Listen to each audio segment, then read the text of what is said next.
Que a graça do Senhor Jesus esteja com você. Que bom estarmos juntos aqui em mais um programa Profetizando Vida para recebermos graça, favor e misericórdia.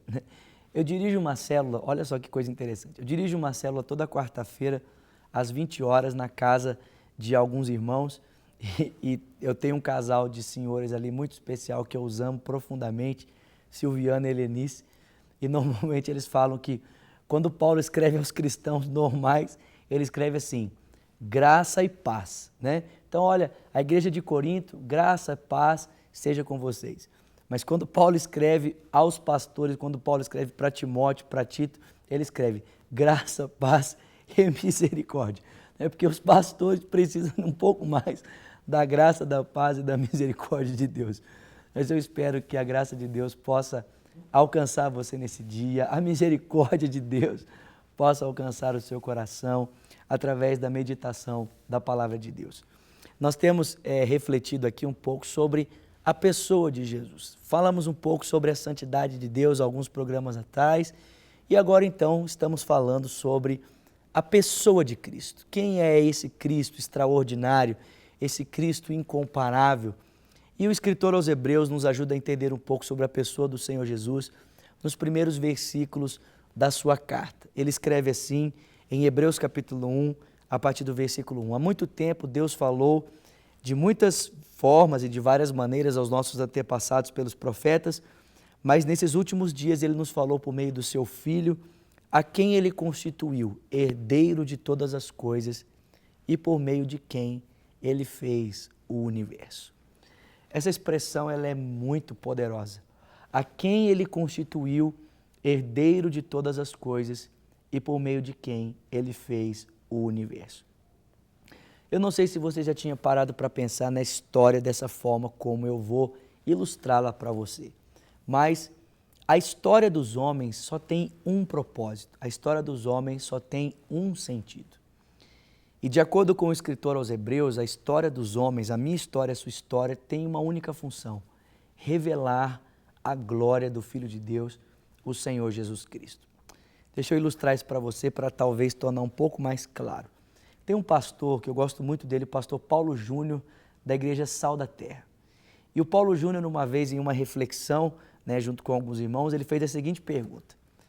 Se Deus é todo poderoso, por que Ele não nos criou diretamente no céu? Por que Deus simplesmente não nos criou diretamente no paraíso, no céu, na sua companhia, sem sofrimento, sem a necessidade do pecado, sem a interferência de Satanás? Por que Deus simplesmente não nos criou diretamente lá no céu?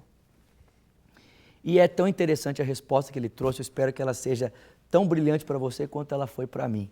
Paulo Júnior disse que é necessário que nós tenhamos consciência. O texto diz que um dia nós estaremos todos diante de Deus para prestarmos a Ele reverência, para servirmos a Ele. Estaremos debaixo do seu governo, debaixo do governo de Cristo.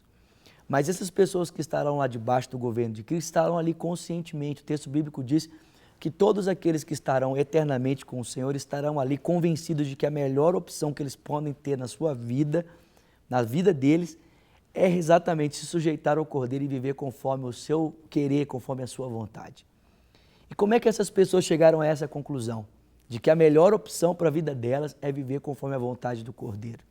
A história se tornou, então, o meio didático pelo qual Deus nos faz entender e perceber que a melhor opção que podemos ter na minha vida e na sua vida é vivermos para o louvor e para a glória de Deus. Talvez você já tenha pensado algum dia, poxa vida, o que Deus poderia ter dado uma nova chance ao homem. Talvez uma nova chance ao homem pudesse ter resolvido o problema dos homens. Mas a Bíblia diz que Deus deu uma nova chance aos homens e não resolveu.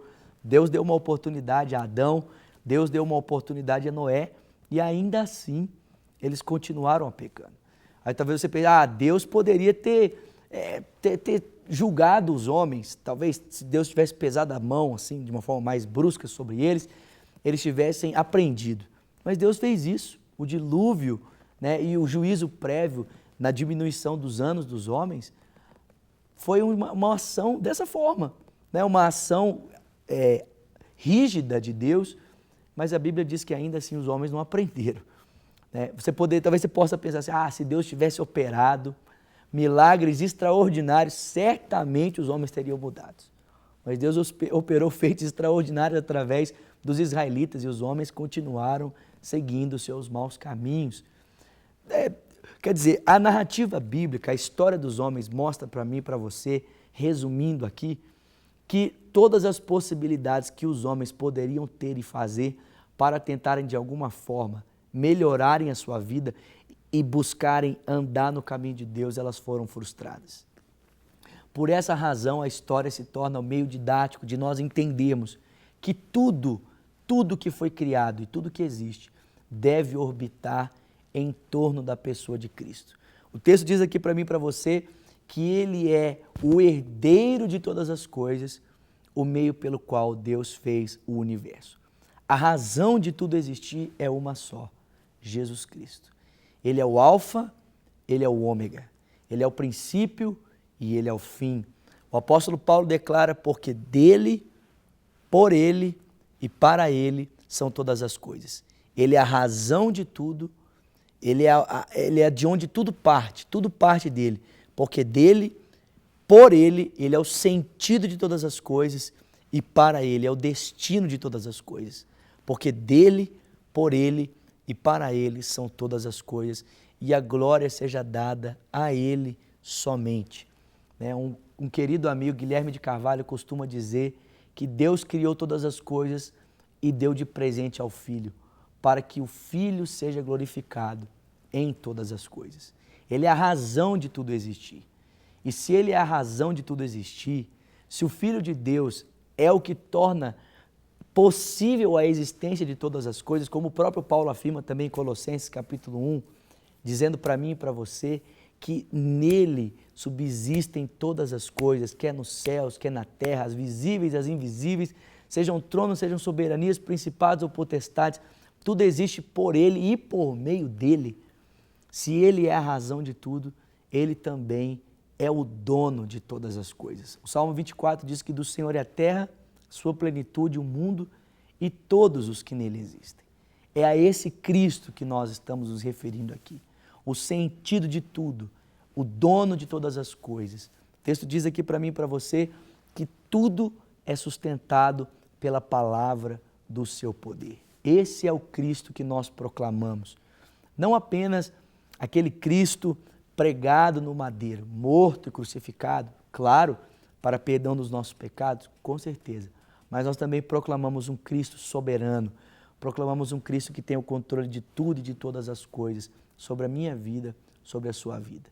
Nas mãos desse Cristo, você pode confiar a sua história, você pode confiar os seus dias. Amém? Para receber todas as novidades do canal, inscreva-se e se curtir o vídeo, clique em gostei. Aproveite para acompanhar a Rede Super nas redes sociais.